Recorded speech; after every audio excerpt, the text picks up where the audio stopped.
Durante las últimas 2 semanas, estudiamos historias bíblicas y salmos que contenían alusiones a profecías futuras.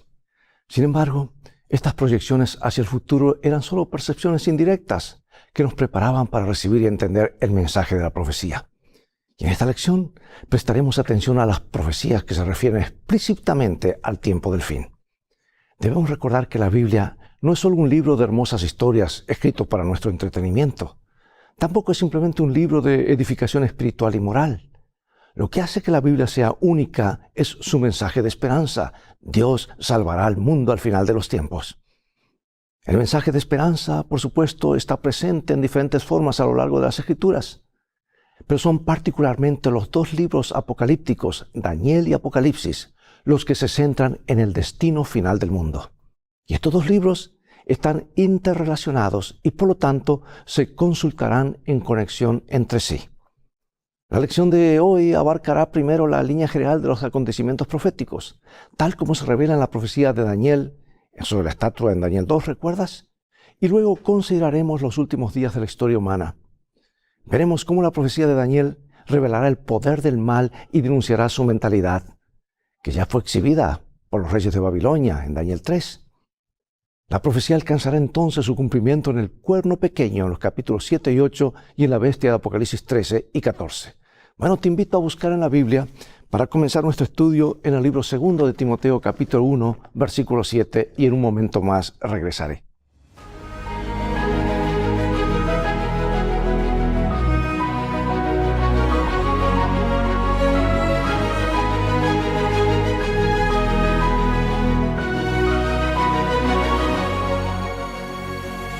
Segundo de Timoteo, capítulo 1, versículo 7. Porque no nos ha dado Dios espíritu de cobardía, sino de poder, de amor y de dominio propio.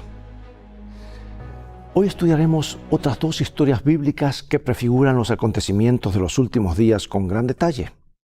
En primer lugar, examinaremos el relato de Sadrach, Mesach y Abednego, que contienen alusiones evidentes al capítulo 13 de Apocalipsis. Veremos luego la historia de los apóstoles y la experiencia de los primeros cristianos para comprender lo que nos queda aún por delante hasta el regreso de Cristo. Ambos ejemplos, el de los 3 jóvenes hebreos y el de la Iglesia Apostólica, ponen de relieve un valor extraordinario y contienen claves para disfrutar de paz espiritual aún en las circunstancias más difíciles. Jesús dijo una y otra vez cosas como: no temas. ¿Por qué están turbados y suben esos pensamientos a su corazón? Es importante recordar que el centro de la profecía es Cristo y que debemos por ello ser capaces de escuchar ese mismo mensaje del Señor en las escenas proféticas de los momentos finales de la tierra. Como Él dijo a sus discípulos: no se turbe su corazón o tu corazón. Ustedes creen en mí, crean también. Creen en Dios, creen también en mí. Esa hermosa promesa, ¿verdad? De Juan 14. En otras palabras, aunque los eventos de los últimos días serán difíciles para quienes decidan permanecer fieles a Dios, debemos verlos con esperanza, no con temor. Bueno, vayamos a la profecía que aparece en Daniel 2, que es una de las más poderosas de las Escrituras.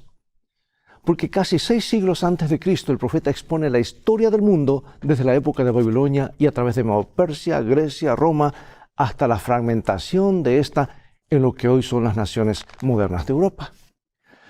De hecho, la profecía dijo de estas naciones europeas que se mezclarían por medio de casamientos, pero no se unirían la una con la otra, así como el hierro no se mezcla con la arcilla. Y esta predicción se ha cumplido asombrosamente, es decir, a pesar de todo tipo de alianzas matrimoniales entre estas naciones, siguen divididas. Por ejemplo, la monarquía británica se llama Casa de Windsor, un nombre inglés. Sin embargo, esa designación es relativamente reciente, ya que data del año 1917, porque antes de eso la familia se llamaba Casa de Saxe-Coburg y Gotha, un nombre claramente alemán, pues muchos miembros de la realeza británica, al mezclarse por medio de casamientos, eran parientes consanguíneos de los alemanes. Sin embargo, esos lazos de sangre no bastaron para mantenerlos alejados de la guerra, ya que durante la Primera Guerra Mundial, en un intento de desvincularse de sus odiados enemigos, cambiaron su nombre por el de Casa de Windsor. Ahora veamos cuál es el sueño de Nabucodonosor y cómo lo interpretó Daniel. Vamos a Daniel 2:31 en adelante. Y dice así: Tú, oh rey, veías y aquí una gran imagen.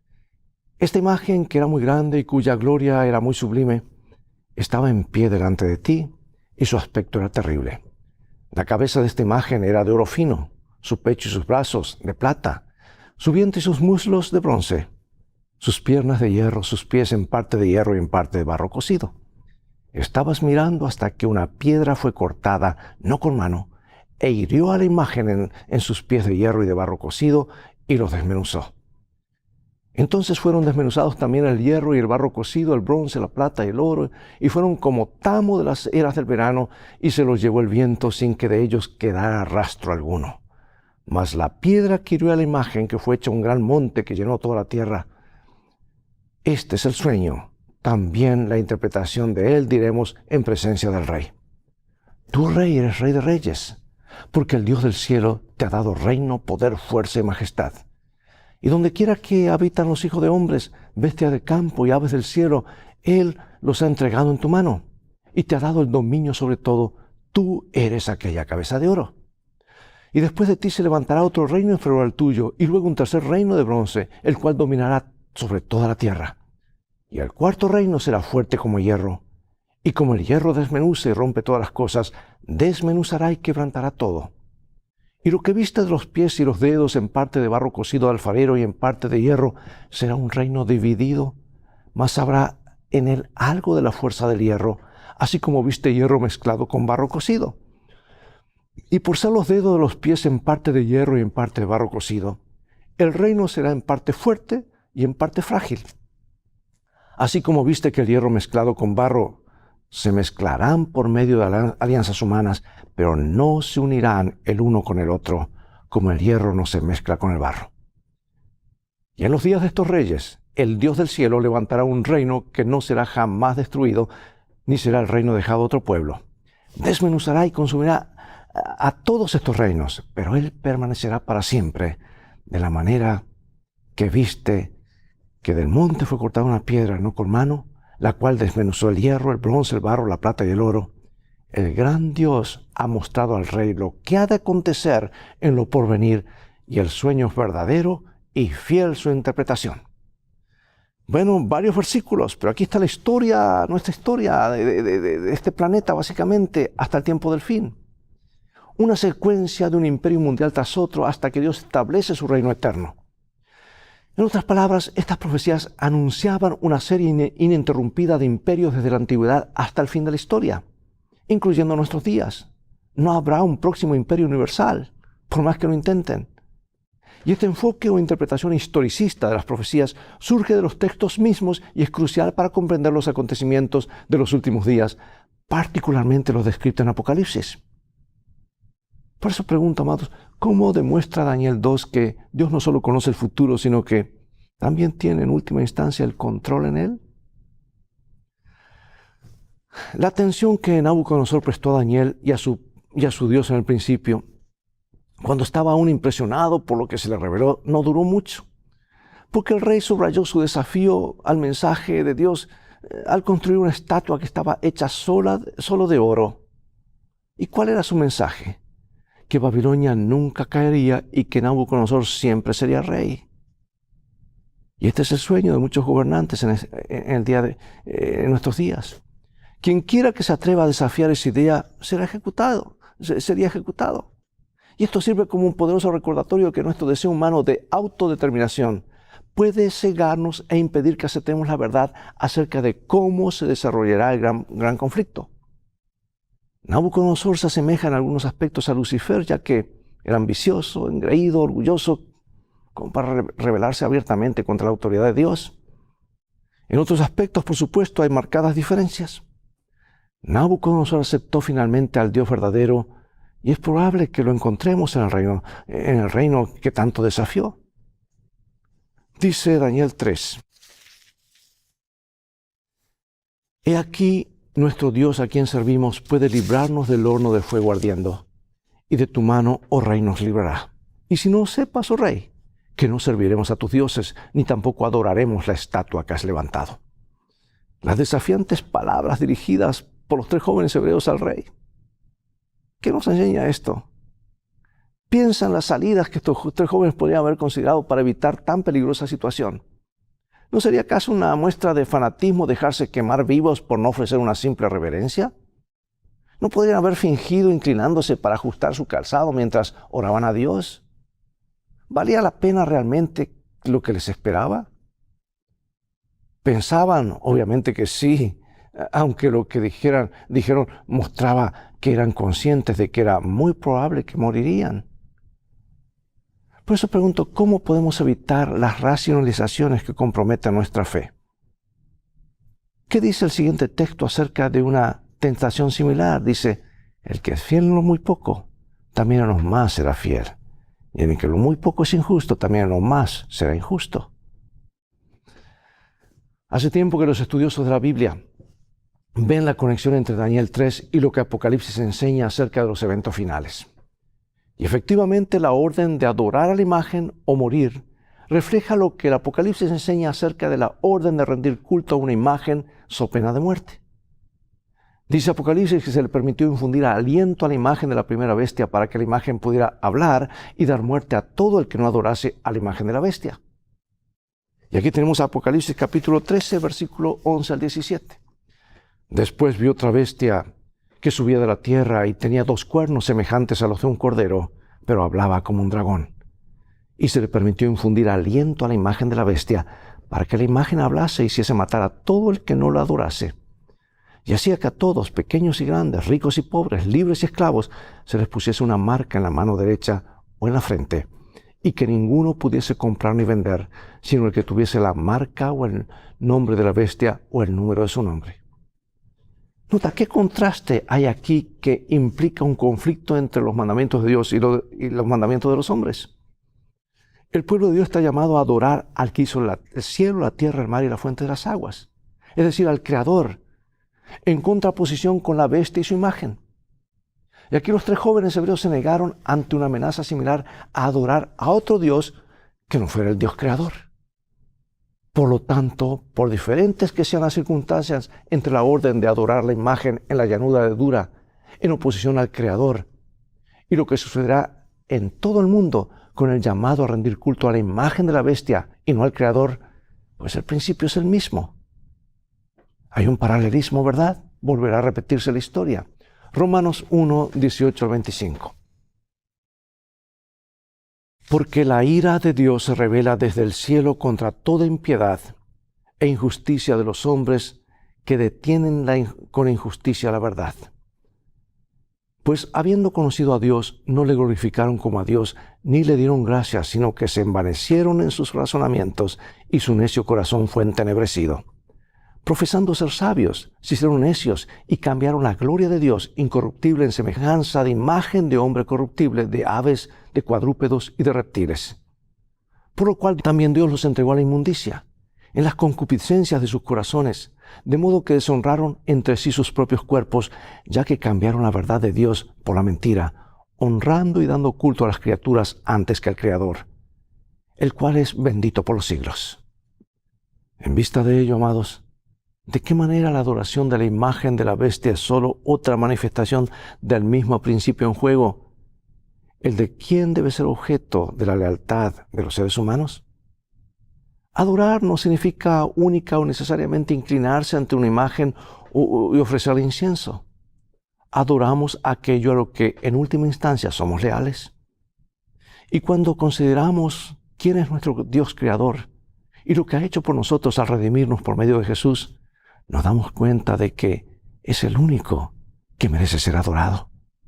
Todo lo demás es idolatría. Tal vez esto ayuda a comprender las severas palabras de Jesús. El que no está conmigo, está contra mí, y el que conmigo no recoge, desparrama.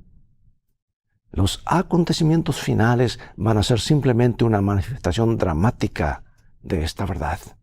Lealtad a Dios o lealtad a otro.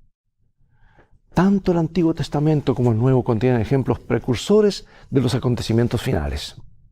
La vida no fue fácil para los cristianos del primer siglo, ¿verdad?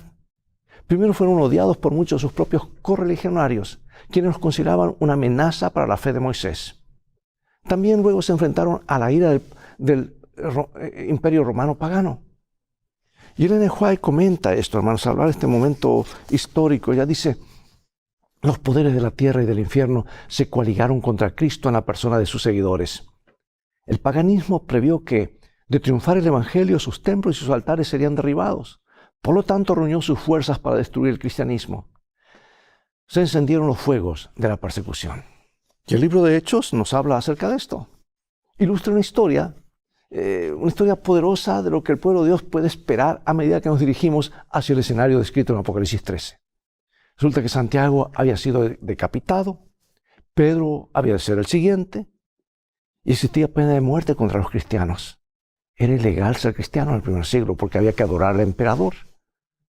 Quizá uno de los aspectos más notables de esta historia sea el hecho de que Pedro dormía tan profundamente durante la que debía haber sido para él la peor noche de su vida, ¿verdad? Porque estaba listo para ser sentenciado a muerte. Podía ser la peor noche, pero el ángel tuvo que tocarlo para despertarlo. Pedro fue milagrosamente puesto en libertad y se dirigió a una reunión de creyentes que paradójicamente dudaban de que hubiera salido libre y estaban orando por ello. La Biblia dice que quedaron atónitos, lo que nos llama a reflexionar acerca de cuántas veces oramos sin confiar demasiado en que Dios nos responderá. Algunos creyentes se salvaron durante aquella persecución, mientras que otros fueron asesinados. Y no es por falta de fe. A medida que nos acerquemos al final de los tiempos, sucederá lo mismo. Incluso Pedro, aunque fue librado de esa ocasión, murió finalmente por su fe. Jesús mismo le anunció cómo moriría y dice allí en San Juan capítulo 21, le dijo: de cierto te digo, cuando eras más joven te ceñías e ibas donde querías, mas cuando ya seas viejo extenderás tus manos y te ceñirá otro y te llevará a donde no quieras. Esto dijo dando a entender con qué muerte había de glorificar a Dios. Y dicho esto añadió: sígueme. Y tras anunciar a Pedro cómo moriría, Jesús le dijo: sígueme. Ahora, yo pregunto, amados, ¿qué debería decirnos esto acerca de por qué ni siquiera el riesgo de la muerte debería impedirnos seguir al Señor? Sabemos cómo han de terminar las cosas. Hay esperanza más allá de los problemas. Jesús triunfará, el diablo perderá. Y puesto que ciertos acontecimientos finales como el decreto de muerte y la imposición de la marca de la bestia aún no han sucedido a pesar del paso del tiempo, algunas personas han expresado dudas, incluso escepticismo acerca de nuestra interpretación de los eventos finales, incluyendo el papel central del sábado y el domingo en la etapa final del conflicto. Estos eran los puntos de conflicto: lealtad a Dios, el Creador, o lealtad a otro poder. El libro de Apocalipsis es claro: adoramos al Creador o a la bestia y a su imagen. Y dado que el séptimo día, el sábado semanal, es desde el Edén mismo la señal de Dios como Creador, no debería sorprender que el sábado ocupe un lugar central en la adoración al Creador. Además, no es coincidencia, amados, que el poder representado por la bestia surgida del mar sea el mismo que modificó el mandamiento que ordena observar el sábado como el día de adoración al Creador y lo cambió para el domingo, lo cual no está autorizado por la Biblia. Y con estos antecedentes en mente, la idea de que el sábado y el domingo intervendrán en cuestión de la adoración, ya sea al Creador o a la bestia, tiene mucho sentido. Además, tenemos en el Nuevo Testamento, tenemos allí un precursor acerca de la cuestión del sábado o séptimo día como día de adoración, en contraposición con la ley humana. ¿Por qué quisieron los líderes religiosos matar a Jesús? Por sanar en sábado. ¿Matar a alguien a causa del sábado? En Juan 5, después de otra curación milagrosa realizada en el séptimo día, los líderes dicen que perseguían a Jesús y procuraban matarlo porque hacía estas cosas en sábado. ¿Muerte a causa de la tradición humana? Nada en la Biblia prohibía curar a alguien en sábado, así como nada en la Biblia ha puesto el domingo en lugar del sábado.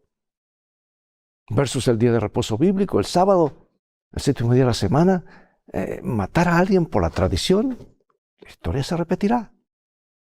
Aunque la cuestión específica allí descrita no es la misma que los acontecimientos finales, se parece bastante: la ley humana en oposición a la ley de Dios. Y en ambos casos la ley cuestionada tiene que ver con el sábado bíblico. ¿Morir a causa de uno de los mandamientos de Dios? ¿Cómo podría alguien racionalizar la situación para procurar una escapatoria? La historia se repetirá y vemos que el escenario se está preparando para ese momento. Bueno, amados, finalizo con esta hermosa cita. Dice aquí: en todos los tiempos Dios se valió de santos ángeles para socorrer y liberar a su pueblo. Los seres celestiales tomaron parte activa en los asuntos de los hombres. Aparecieron con vestiduras que relucían como el rayo. Vinieron como hombres con ropa de caminantes. Hubo casos en que ángeles aparecieron en forma humana a los hombres de Dios. Descansaron bajo los robles al mediodía como si estuvieran cansados. Aceptaron la hospitalidad en hogares humanos. Sirvieron de guías a viajeros extraviados. Con sus propias manos encendieron los fuegos del altar. Abrieron las puertas de las cárceles y liberaron los siervos del Señor. Vestidos de la armadura celestial, vinieron para quitar la piedra del sepulcro del Salvador. Y a menudo suele haber ángeles en forma humana en las asambleas de los justos, y también visitan las de los impíos, como lo hicieron en Sodoma, para tomar nota de sus actos y para determinar si cruzaron el límite de la paciencia de Dios. El Señor se complace en la misericordia. Así que por causa de los pocos que los sirven verdaderamente, mitiga las calamidades y prolonga la tranquilidad de las multitudes. Los que pecan contra Dios no se dan cuenta de que deben la vida a los pocos fieles a quienes les gusta ridiculizar y oprimir. Una cita demasiado clara como para no comprenderla o no entenderla. Amados, se acercan tiempos difíciles. Nuestra única seguridad está entre nuestros pies y nuestro corazón firme en la roca de los siglos, que es Cristo Jesús. Reconsagremos nuestra vida cada día. Ya nos queda poco de este lado de la eternidad. El escenario está preparado. Se nos ha dicho ya con más de 1000 años, casi 2000 años de anticipación. Se nos dio ejemplos de hace ya como 4000 años del Antiguo Testamento a nuestros días, para que nos preparemos. Dios nos ayude a estar firmes. Oremos. Padre Celestial, gracias porque estos ejemplos, tanto el Antiguo como el Nuevo Testamento, nos hablan de que las cosas van a terminar bien. Tú estás en control del universo. Por eso queremos que tú controles nuestras vidas. Te la entregamos. Permite que el Espíritu Santo more en nuestro corazón y que haga el doble trabajo de limpieza y habilitación para el servicio. Y una cosa más te pedimos, oh Dios: envía a tu Hijo Jesucristo pronto a esta tierra. Queremos que se cierre este paréntesis de dolor para siempre. Bendícenos. Sabemos que lo harás porque lo pedimos en el nombre de Jesús. Amén. Bien, amigos, es todo el tiempo que tenemos por hoy. Llegó el momento de despedirnos. Será hasta el próximo programa de la serie Lecciones de Vida. Invita a otros a sintonizar este canal y transforma tú mismo hacia un canal de bendiciones.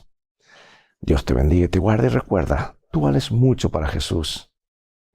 Él te ama más de lo que puedes imaginar.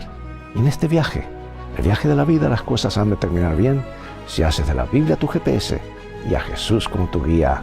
Maranatá, Dios te bendiga.